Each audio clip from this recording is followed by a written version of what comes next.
위대한 제국. 세상이 보지 못했던 위대한 기술적 과업이 이곳에서 이룩됐습니다. 자신을 신이라 칭한 절대 권력의 군주들은 대륙 전역을 피로 물들이는 전쟁도 마다하지 않았습니다.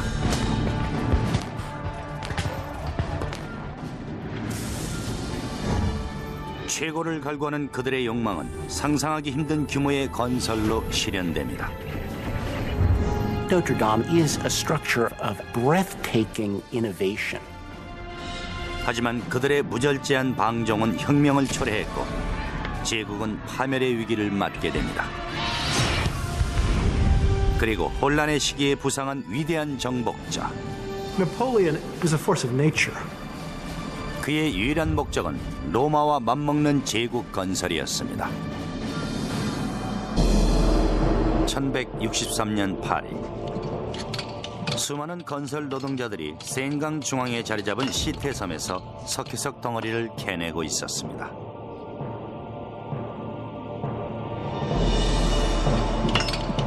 시태섬은 최초의 드루이드교 사원이 있는 곳으로 수천 년간 성지로 여겨졌고 로마의 주피터 신전이 세워지기도 했던 것입니다. 나중에는 이곳에서 고문받다 참수된 수호성인 성드니를 기리는 기독교인들의 순례지로 변화했죠. 프랑스의 왕은 이곳에 모든 유럽 제국이 부러워할 웅대한 성당 건설을 지시합니다. 그 왕의 이름은 루이 7세죠. 이렇게 지어진 노트르담은 지금까지도 대표적인 기독교 건축물로 손꼽힙니다. 나가자 조국의 형제여, 영광스러운 날이 왔다. 프랑스의 국가입니다.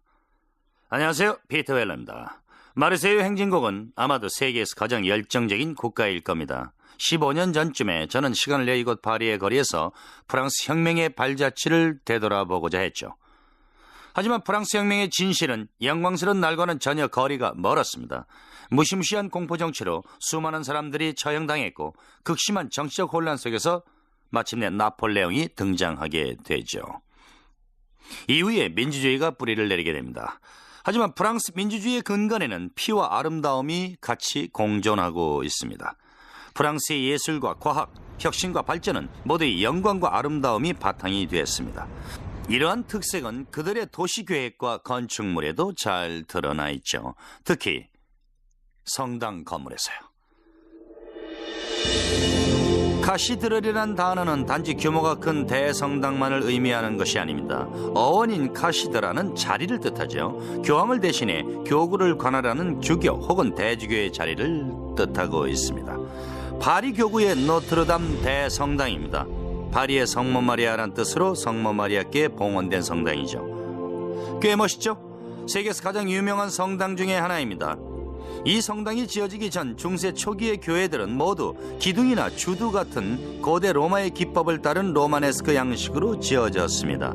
로마네스크 교회의 특징으로는 짤막하고 두터운 벽과 작은 창문, 원통형의 볼트, 둥글게 올린 아치 등이 있죠. 로마네스크의 조각들도 하나같이 웅장하고 엄격한 느낌이 들죠.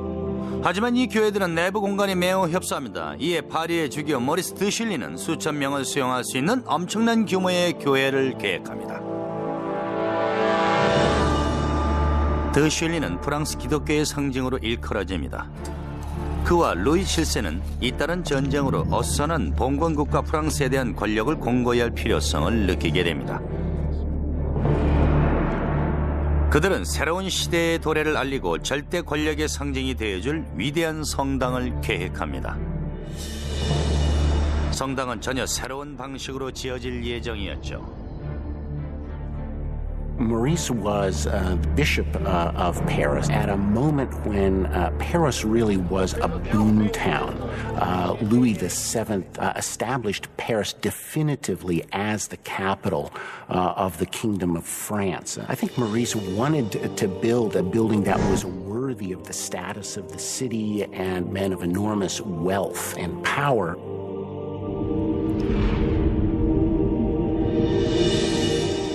노트르담 성당 건설이 진행된 1100년대부터 1300년대까지 두 세기는 고딕 예술의 시기였습니다. 하지만 고딕의 어원은 그리 긍정적이지 않죠.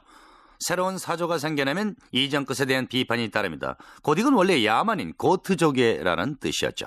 고딕 건축은 거대하고 아름답게 장식된 높은 첨탑, 얇고 커다란 창문과 스테인드 글라스, 둥근 기둥과 네이브, 내부의 전체적인 수직감을 특징으로 들 수가 있습니다. The Gothic, one of its primary characteristics is the sense of both spaciousness and scale and extreme lightness, both structural lightness and then an interior filled with light filtering in through the stained glass windows. It presented a kind of new vision or new image of heaven to the worshiper. 노트르담 성당은 풋볼 경기장 길이에 벽은 30m 높이로 치솟아 있습니다. 성당이 건설되는 동안 예배가 진행됐던 드슐리의 옛 성당을 모두 뒤덮고도 남을 크기였죠.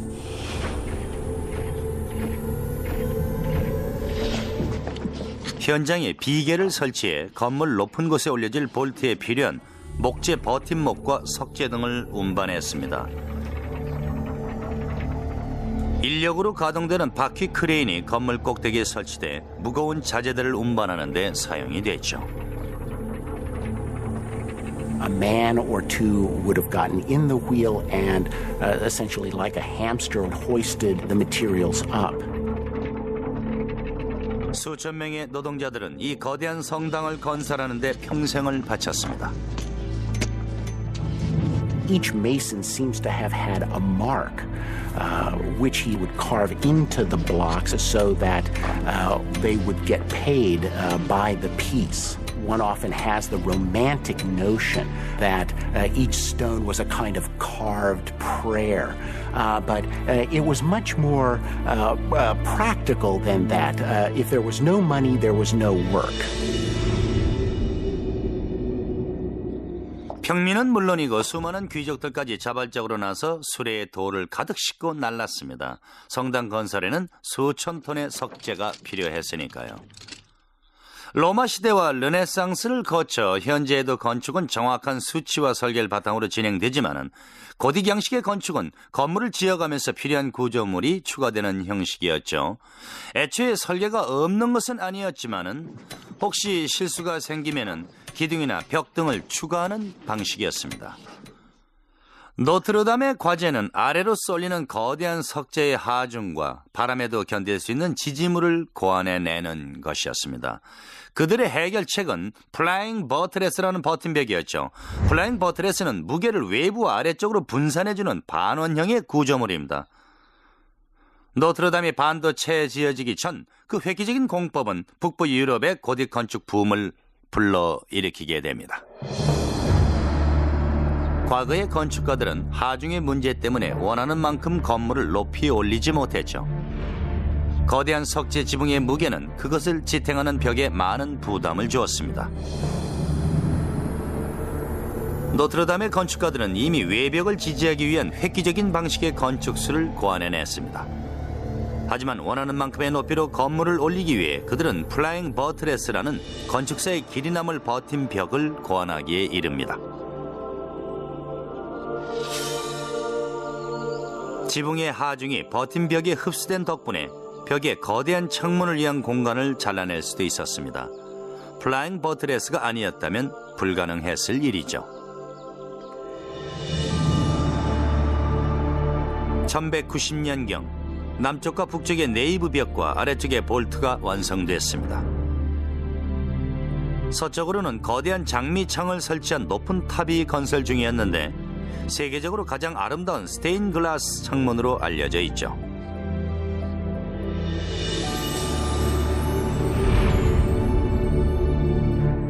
(1196년) 드슐리는 건강이 악화되고 있었지만 완성된 성당을 살아서 보지 못하더라도 노트르담을 유럽 최고의 성당으로 만들겠다는 결심은 변하지 않았습니다. Maurice de Sully, in his will, left money for the roof of the cathedral, and through his generosity, left his mark on his beloved church. 노트르담 대성당은 공사가 시작된 지 200년이 지난 14세기 중반에 드디어 완공이 됩니다.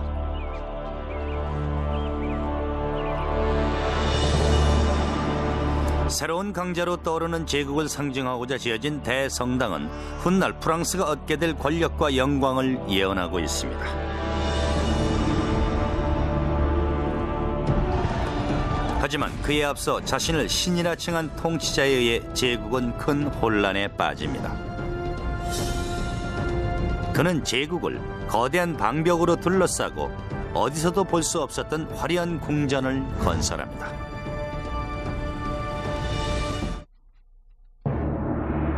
(1648년) 프랑스는 새로운 왕가 무르봉가의 지배를 받고 있었습니다. 수백 년간 이어지던 전쟁과 유럽을 강타한 흑사병의 충격에서 벗어나고 있는 시기였죠. 9살 난 소년이 새로운 왕으로 등극합니다. 그의 이름은 루이 14세였죠. 루이가 등극할 당시 프랑스의 귀족들은 과거에 상실했던 권력을 되찾으려는 노력에 열중합니다. 그들은 어린 왕의 등극을 좋은 기회로 생각했죠. 귀족들의 반란으로 루이는 가족들과 숨어 지내며 고통을 겪어야 했습니다. 하지만 왕가는 패권을 되찾았고 루이는 두 번 다시 누구에게도 자신의 권한을 위협받지 않으리라 다짐하게 됩니다.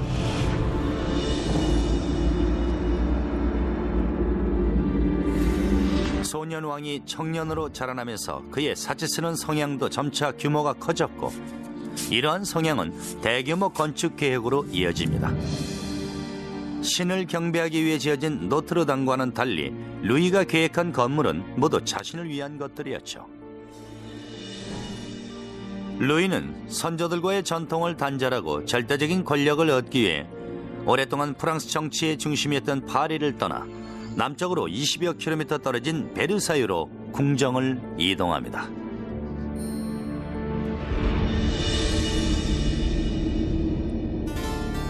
(1661년) 건축가들은 제국의 위신을 드높여줄 거대한 건물을 설계하기 시작합니다. Louis XIV wanted spectacular achievements. He wanted spectacular engineering, spectacular architecture. Versailles itself is a statement that says a lot about the kind of image he wanted to project to the world. You know, he wanted to be number one power. 베르사유. 이곳에서 가발이 유행하고 퍼프 페이스트리 과자가 만들어지기 시작했죠. 700개의 방과 2000개의 창문, 1250개의 벽난로와 7.2 평방킬로미터의 정원, 1400개의 분수. 이곳은 루이 14세가 사는 집인 동시에 집무실이기도 했죠. 왕은 집무를 위해 움직일 필요가 없다는 그런 뜻이었습니다. 루이의 절대 권력에 대한 생각은 그가 했던 짐은 곧 국가다라는 말에 잘 함축되어 있죠. 온통 거울로 둘러싸인 거울방 또한 그의 자신감을 드러내줍니다. 왕의 부름을 받은 사람들은 오랜 시간을 걸어야 왕을 만날 수가 있었죠. 1682년경 완공된 베르사유 궁전은 구체제의 권력과 영광을 상징을 합니다. 베르사유 궁전은 세계에서 가장 아름다운 정원과 분수로 유명합니다. 하지만 이것을 가능케 하기 위해선 물이 필요했죠. 문제 해결을 위해 루이 14세는 놀라운 기술력이 동원된 양수 시스템 설치를 지시합니다. 4.8km 떨어진 센강 상류에서 물을 끌어와 궁전의 분수를 작동시키기 위한 장치였죠. 1684년 말리 언덕에 설치된 시설은 수력공학 기술의 기적이나 다름없었습니다. 센강의 조류를 동력원으로 14개의 거대한 물레바퀴가 가동되는 양수시설은 하루에 378만 리터의 물을 공급할 수 있었습니다.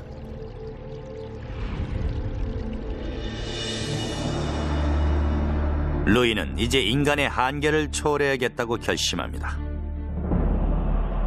그는 자신을 그리스의 태양의 신인 아폴로와 동격화하고 새로운 칭호 태양왕으로 불리게 됩니다. 국내에서 절대 권력을 공고히 한 루이 14세는 이제 나머지 유럽으로 눈을 돌립니다. Louis XIV was an aggressor in a Europe that France was already the leading power. 대제국의 꿈을 이루려는 프랑스의 전제 군주를 도와준 사람은 역사상 가장 혁신적이고 위대한 공병학자 세바스티엥 드 보방이었습니다. 보방은 전쟁에서 뛰어난 공성술과 평행선 참호라는 혁신적인 전술로 능력을 인정받았습니다.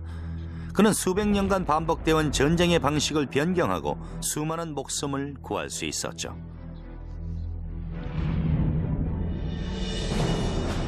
(1673년) 보방은 네덜란드 전쟁의 최고 사령관으로 임명되어 마스트리히트 공성전에서 그의 평행선 참호를 이용한 공성전술을 시험합니다. 보방은 적의 포화가 미치지 않는 550여 미터 거리의 방어시설과 평행으로 연결된 참호에 군사들을 배치했습니다. 평행의 참호들은 점차 앞으로 옮겨지고 적의 요새가 사정거리 안에 들어오면 그때부터 공격이 시작되는 거죠. 그의 전술은 적중했습니다. 프랑스 군사들은 손쉽게 요새를 무너뜨리고 네덜란드 방어군들을 무찔렀습니다.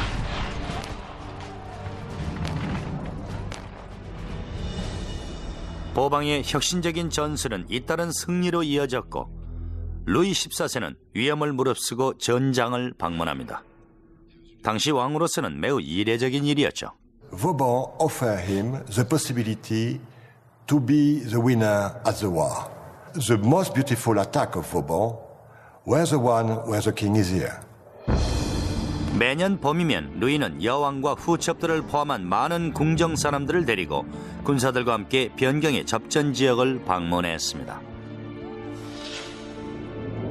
보방의 성공적인 공성 전술로 루이는 프랑스의 국경을 연장했습니다. 방어 요새 건축술에도 천재적인 재능을 보인 보방은 프랑스 전역에 300개의 요새를 세워 영토를 봉쇄했습니다.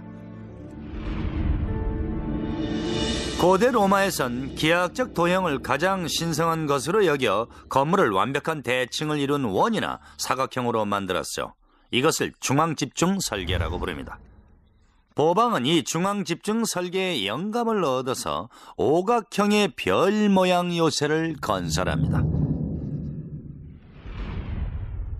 보방은 어떤 형태의 지형에도 적응할 수 있었죠. 그는 언덕과 강, 절벽 등의 지형에서도 완벽한 참호와 무릉덩이, 방벽을 갖춘 완벽한 요새를 세웠습니다. 그는 적이 은신할 수 있는 사각지대를 없애고 아군에게는 최대한 넓은 시야를 확보할 수 있도록 했습니다. What Vauban gave to the Kingdom of France is the fact that during 150 years after him, never the war become inside the territory of France. The war was always outside. That's very good for the king. 하지만 루이가 분별 없이 건설한 수백 개의 요새들은 국고가 바닥나는 위기를 초래했습니다. 보방은 왕에게 평민뿐 아니라 귀족에게도 세금을 걷자는 간단한 해결책을 제시합니다.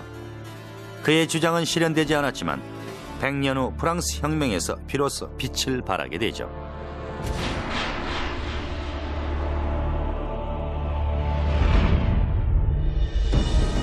루이 14세는 지구상에서 가장 강력한 전제 군주였습니다.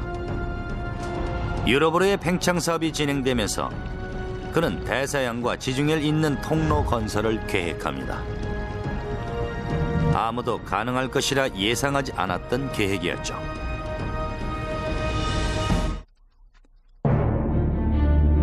루이 14세는 제국을 다스리듯 자연을 통치했습니다. 아무것도 없는 늪지에 베르사유의 아름다운 공원과 정원을 만들고 강의 흐름을 바꿔 1400개의 분수를 가동시켰죠. 이 분수들이 설계될 무렵 피에르 폴 리케라는 이름의 세금 증서원은 자신만의 꿈을 키워가고 있었습니다. 그의 꿈은 지중해와 대서양 북부를 연결해 프랑스까지 단번에 이동할 수 있는 수로를 건설하는 것이었죠. 루이 14세 치세, 프랑스어가 유럽의 지식인들과 모든 궁정에서 공식적인 외교 공용어로 사용될 정도로 프랑스의 영향력은 막강했습니다. 하지만 루이는 이웃 왕국, 특히 지중해에서 대서양으로 가는 길목에 위치한 스페인에 조금이라도 의존하길 원치 않았죠. 세금 징수한 피에르 폴리케의 꿈이 루이의 고민을 해결해 주었죠. 지중해와 북대서양을 연결하는 미디 운하는 나아가서 19세기에 일어날 산업혁명의 기반이 되었으며 돈을 벌기 위해선 어느 나라든 반드시 지나야 하는 중요한 수로로 자리를 잡게 되는 것입니다. 피에르 폴리케는 어릴 적 프랑스에서 스페인 영토를 우회해 지중해까지 연결되는 수로에 대한 이야기를 처음 들었을 때부터 평생 동안 가슴에 품어온 꿈이 있었습니다.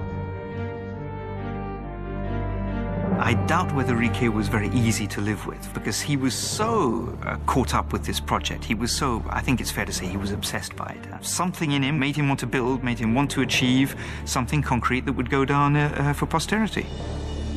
1662년 왕을 위해 세금을 징수하며 많은 재산을 모은 52살의 리케는 은퇴 후 안락한 여생을 포기하고 건축사의 길이 남을 건설 계획에 발을 들여놓았습니다.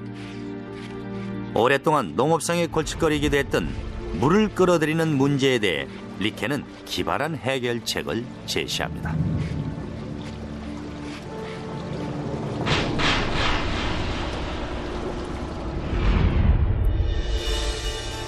리케는 가장 높은 지점의 수로에까지 물을 흘려보낼 수 있는 여러 개의 강을 확보합니다.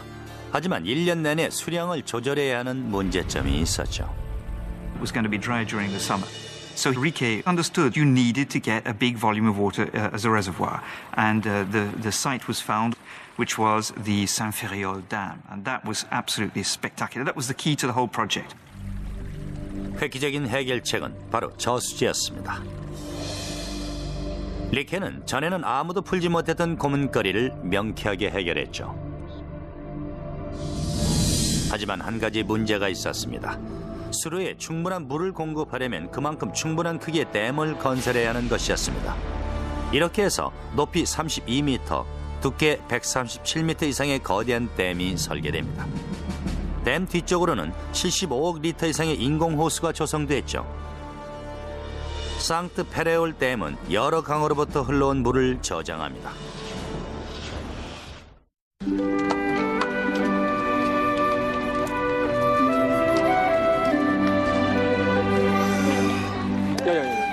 나왔다. 저기.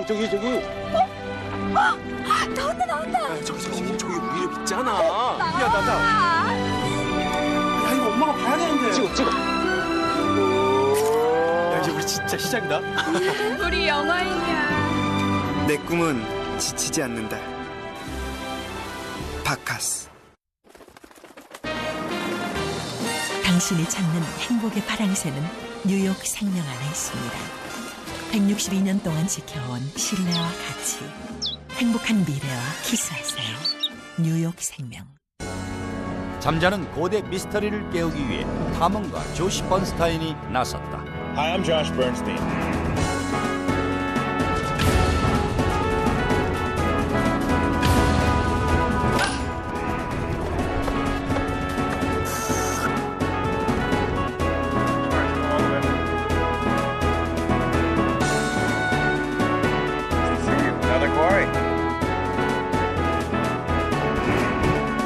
역사의 진실을 깨워라. 많은 시청 바랍니다. 그리스 로마에서 이집트, 중국에 이르기까지 동서양을 막론하고 최고의 기술을 보유하고 있었던 고대 문화를 파헤쳐본다. 하이테크 고대 문명. 그리스 코린토스 유적지의 3톤짜리 석관과 알렉산드리아의 파로스 등대. 2000년 전 고대인들이 거대한 건축물을 지을 수 있었던 비결은 무엇인가? 거대 기계의 구조를 파헤쳐본다. 하이테크 고대 문명, 많은 기대 바랍니다.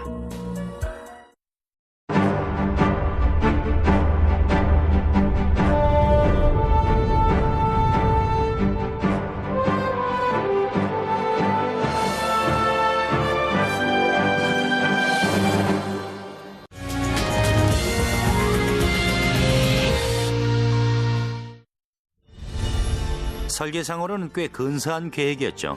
하지만 리케의 대담한 프로젝트의 비용을 댈 수 있는 자는 지구상에 단 한 명뿐이었습니다. 왕의 허락을 받기 위해 리케는 우선 당대 최고의 권력자인 재무장관 장 바티스트 콜베르에게 접근합니다. 그는 콜베르에게 프로젝트에 관한 청사진을 제출했죠. 콜베르는 즉각 이 계획이 세입을 증가시켜 국고를 살찌우게 될 것이라고 판단합니다. 마지막으로 보고를 받은 루이 14세는 이 운하가 자신의 치세에 가장 의미 있는 사업이 될 거라며 만족해했죠.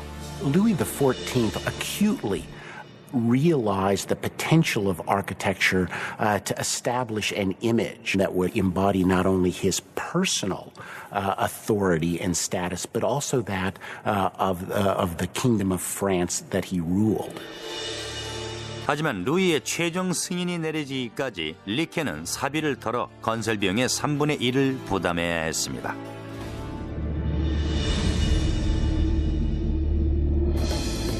(1666년) 건설에 아무 경험도 없던 리케는 역사적인 대수로 건설에 과감하게 몸을 던집니다. 가장 먼저 시작된 상트 페레울 저수지 건설에만 4년이 소요됐죠.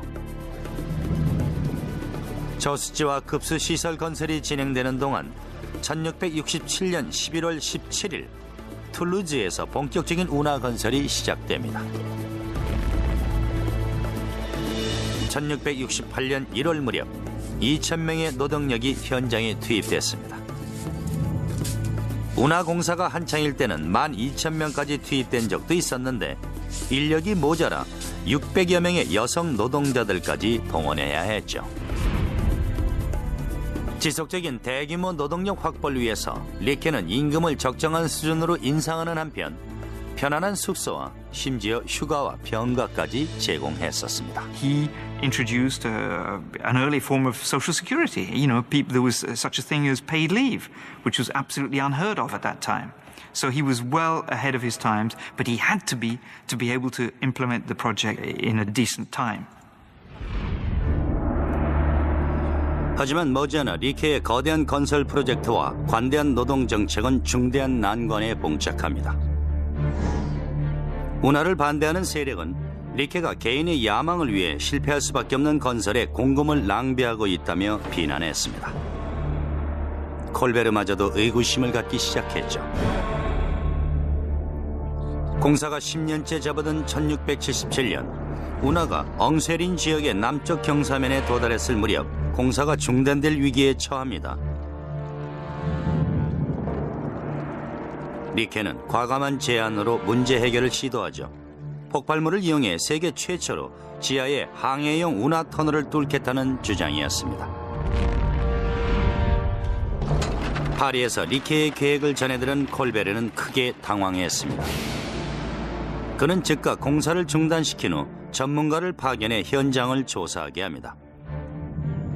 조사단이 동의할 경우 리케는 꿈을 실현할 수 있지만 반대하면 10여 년간의 고된 노력이 모두 수포로 돌아가면 물론 모든 재산을 잃을 수도 있었죠. 1677년 프랑스 남부 미디 운하 건설 현장. 역사상 가장 위대한 건설 계획이 중단될 위기에 처해 있습니다. 피에르 폴 리케는 모든 것을 잃을 각오로 지난 10년간 운하 건설에만 매달려 왔습니다. 리케가 바이산을 뚫어 터널을 건설하려 한다는 소식을 들은 재무장관 장 바티스트 콜베르는 공사를 중단시키고 조사단을 파견합니다. 그는 폭발물을 사용해 세계 최초의 운하 터널을 뚫겠다는 리케의 주장이 실현 가능한 것인지 조사하게 했죠. 리케의 일생을 건 사업과 재산이 모두 날아갈 위기에 처했죠. Colbert said, "We just don't believe you're going to succeed in this." And so Riquet, the story is that he increased the numbers of men and women working on the job, and that by the time the inspector came, I think it was 2 weeks later, they'd been able to get cut through and provide proof that the tunnel was feasible.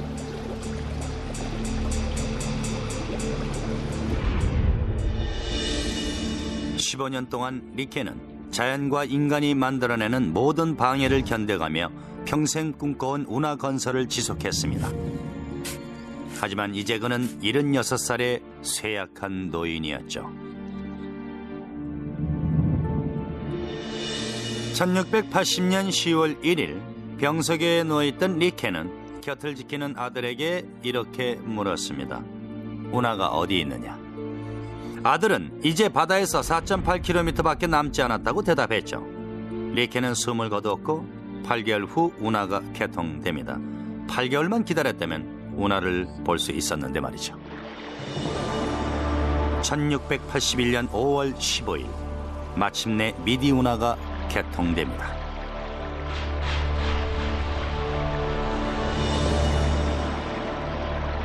Canal Midi is a masterpiece. The solution for transport by water in France is the best solution still today. And the Canal du Midi shows the way.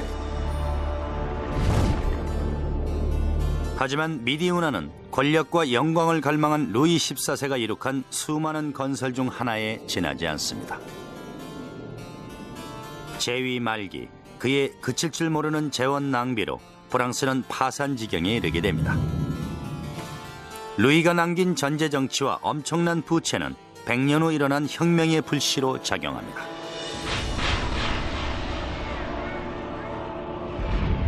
(1789년) 프랑스 혁명으로 군주가 폐위됩니다. 루이 16세와 마리 앙뚜아네트는 반혁명죄로 단두대에서 처형됐죠. 하지만 이후 공포정치 시대에 접어들면서 당통과 로베스피에르 등 혁명을 이끌었던 지도자들이 모두 살해되거나 단두대에서 처형이 되고 맙니다. 이 극심한 혼란의 한가운데서 젊고 유능한 코르시카 출신의 한 장군이 프랑스를 새로운 제국으로 이끌겠다며 등장합니다.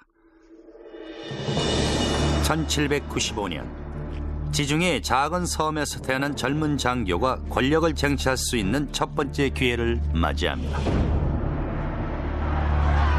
파리는 프랑스 혁명 후 피로 얼룩진 3년을 보내며 충격에 빠져 있었습니다.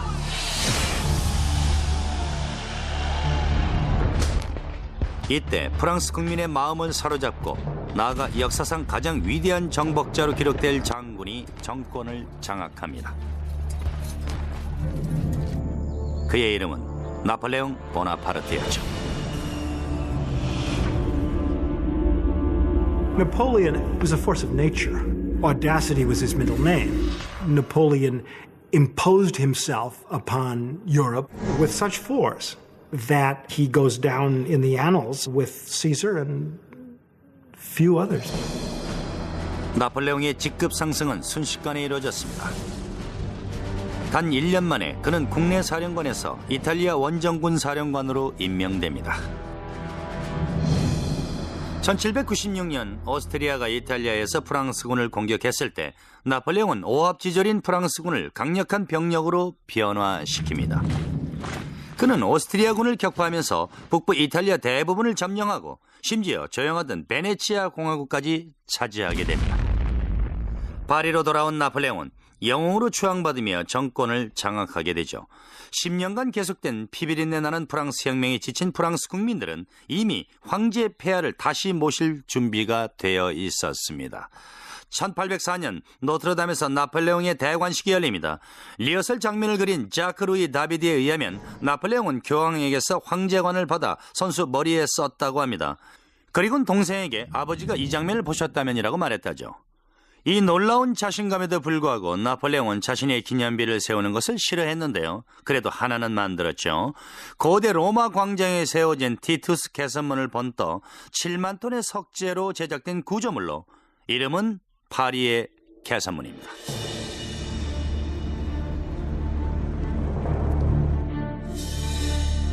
(1809년) 나폴레옹은 건축가 프란시스 샬그랭의 개선문 디자인을 선택합니다. 건설 부지로는 파리 상젤리제 거리의 끝에 있는 에투알 광장이 선정됐죠. 개선문은 단순한 아치 형태의 건물로 중간에 높이 30m, 폭은 15m의 천정으로 둥근 통로가 뚫려 있습니다. 전체 크기는 높이 50m, 폭 45m로 모태가 된 로마 개선문의 2배 크기죠.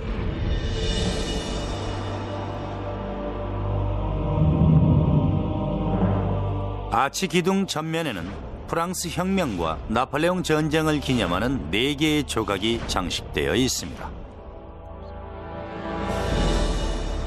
파리의 가장 유명한 거리 꼭대기에 왕관처럼 세워져 있는 거대한 개선문을 바라보고 있자면은 지금도 나폴레옹의 권력과 영광에 압도당하는 느낌이 듭니다. Napoleon was a self-made man, and that's in many ways what much of the revolution stood for, was that kind of brash individualism which took people's breath away. 1812년 나폴레옹은 이미 유럽의 대부분을 정복했지만은 지나친 욕심을 부리고 말았죠. 그는 러시아 원정길에 나섰고 그 결과는 엄청난 재앙이었죠. 나폴레옹은 군수품 부족과 혹독한 추위, 러시아의 근직인 항거를 이기지 못하고 퇴각한 후 실권에서 엘바 섬으로 귀향을 떠납니다. 그는 곧 섬을 탈출해 다시 권좌에 올랐지만 워털루 전투에서 대패한 뒤에 100일 천안을 끝으로 세인트 헬레나 섬에 억류된 뒤에 그곳에서 생을 마감합니다.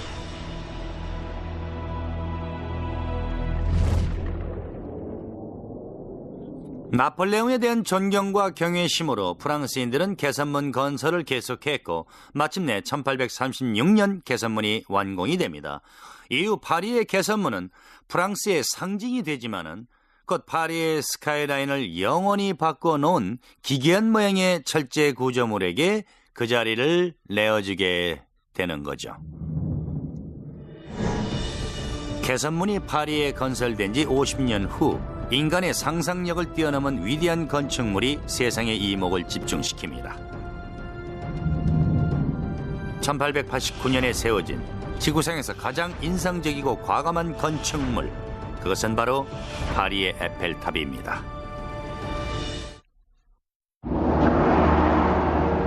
나폴레옹 몰락 후 프랑스는 세 차례의 유혈혁명을 겪으면서 혼란스러웠던 입헌군주정과 제2제정을 거쳐 마침내 공화정 체제를 확립해갑니다.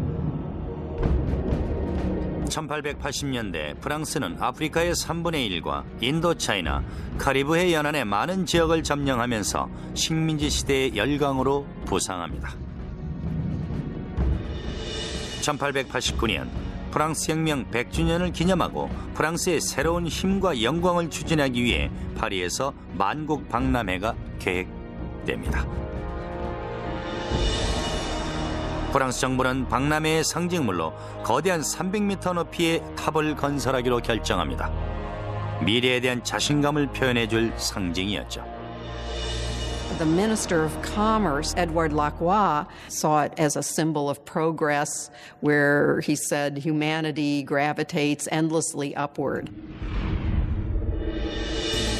준비위원회는 공모전에 접수된 100여 점의 설계안을 검토합니다.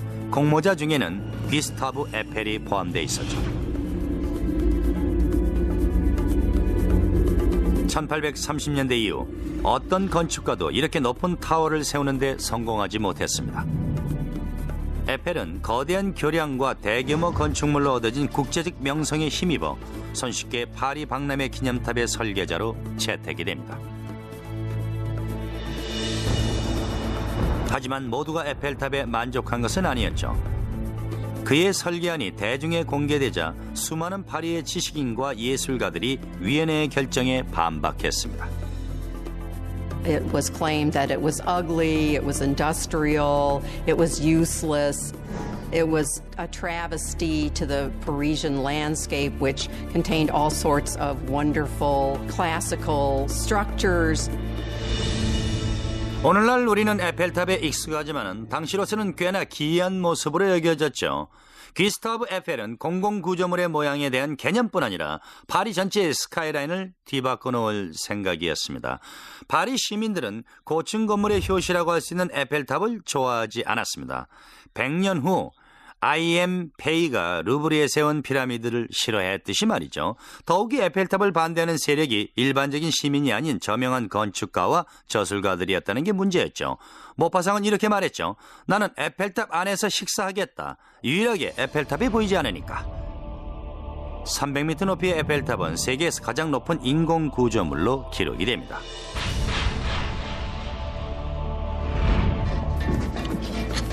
(1887년 1월) 에펠은 센강의 왼쪽 기슭에 위치한 생드마르에서 작업에 착수하지만 곧바로 난관에 부딪힙니다. 두 개의 교각이 세워질 부지의 토질이 축축하고 부드러워 7,000톤이나 되는 탑을 지탱할 기반으로는 부적합했기 때문이죠. 에펠은 거대한 탑을 지면에 단단히 고정시켜줄 혁신적인 공법을 해결책으로 제시합니다. 강쪽의 부지에 케이슨이라는 철제 상자를 가라앉힌 후 노동자들이 안으로 들어가 수면 아래에서 단단한 토양이 나올 때까지 기초를 팔 수 있게 했습니다. 구조물의 토대가 비스듬하게 설치되어 4개의 거대한 기둥이 각각 안으로 밀려 정확한 각도에서 접합될 수 있도록 설계됐습니다. 에펠의 혁신적인 설계는 여기서 그치지 않았죠. 그는 기둥 아래쪽에 원통형의 외피를 둘러 고정시킨 후 각각의 기둥에 유압 피스톤을 설치해 기둥이 정확한 각도로 세워줄 수 있도록 조절했습니다. 이제 에펠이 극복해야 할 과제는 단 하나, 바람이었습니다. 그가 선택한 해결책은 이후 지어질 고층 건물의 진로를 제시합니다. 20세기의 이름을 날린 건축가들은 모두 그의 선례를 따르게 되죠. 고층 구조물의 공기역학에 대해 뛰어난 지식을 갖췄지만 최후의 결과를 알지 못하는 건 그도 마찬가지였죠. 에펠은 바람의 영향을 완화하기 위해 철골이 휘는 각도를 정확히 계산한 격자형의 트러스 구조물을 사용했습니다. 아무리 강한 바람에도 에펠탑은 10에서 12cm 이상 흔들리지 않도록 설계됐죠.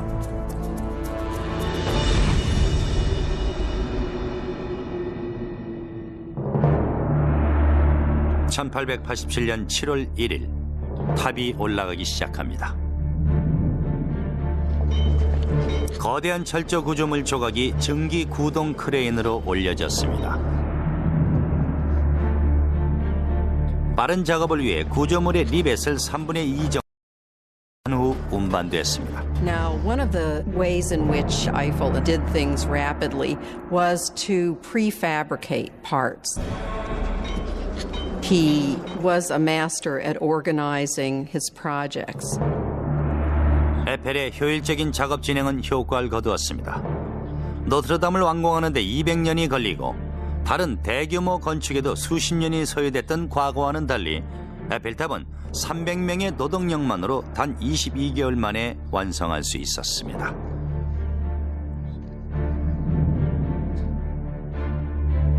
(1889년) 완성된 귀스타브 에펠의 걸작은 이집트의 기자 피라미드를 제치고 세계에서 가장 높은 인공 구조물로 기록됩니다.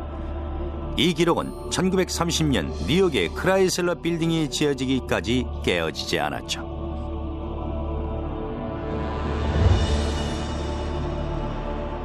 What's wonderful about the Eiffel Tower is that it so horrified the French for the first few years after it was built. It reflected French technological modernity, architectural audacity that did not lay well with some of the traditional elites. And today, it's now regarded as simply beautiful. 1889년 6월 21일 에펠탑이 세계에 공개됩니다. 에펠은 손수 유명 인사와 왕족들의 투어 가이드 역할까지 했는데요. 그들 중엔 버팔로 빌, 페르시아와 태국의 국왕, 영국 왕세자 토마스 에디슨도 있었다고 합니다. 젊은 여성들에게는 에펠 클라이머라는 옷이 유행했죠. 만국 박람회 기간 동안 200만 명이 에펠탑을 찾았습니다. 귀스타브 에펠은 모든 수익금을 갖는 조건으로 건설 비용의 80%를 부담했습니다. 그는 1년 안에 돈을 되찾았죠. 에펠탑 덕분에 그는 큰 부자가 됐습니다. The Eiffel Tower symbolized an ideal Republican society, that is, the towers made up of many small pieces that interconnect and mutually support each other, all people from all walks of life mutually supporting each other in a democratic government, holding up the republic and moving it forward.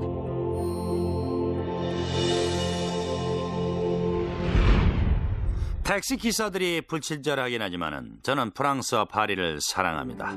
어디를 가든 택시 기사는 별로 친절하지 않잖아요. 과거로 되돌아갈 수 있다면 저는 루이 14세와 베르사유에서 주말을 보내거나 제가 존경하는 빅토르 위고와 커피를 마시고 세 잔이나 로댕이 작업하는 걸 구경하고 싶습니다.